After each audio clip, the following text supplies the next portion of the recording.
Imaginez, vous êtes youtubeur et vous avez envie d'une caméra digne de ce nom. Donc, vous achetez votre caméra. Bon, par contre, ça serait bien à la fois de la protéger un minimum et de vous permettre d'accrocher 2-3 bricoles dessus, juste au cas où. Donc, on va commencer par lui mettre une cage. Ok, bon, sauf que là, elle marche pas. Il lui faut un objectif. Parfait, mais comme vous êtes quelqu'un de sérieux, vous improvisez pas votre texte, alors on va lui adjoindre un prompteur. Sauf que pour fixer ce truc-là, il faut utiliser des tiges de 15 mm.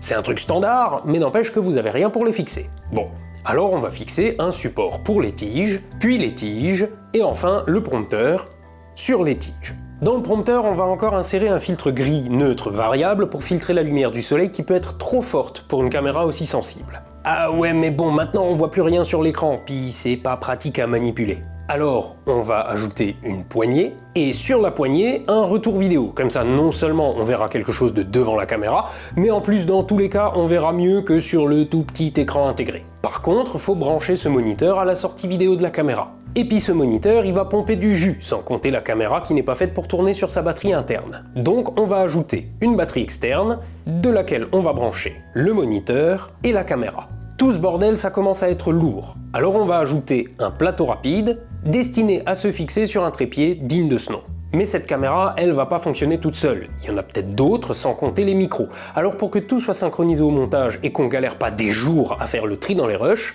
on va encore lui ajouter un boîtier timecode et le brancher sur la prise timecode de la caméra.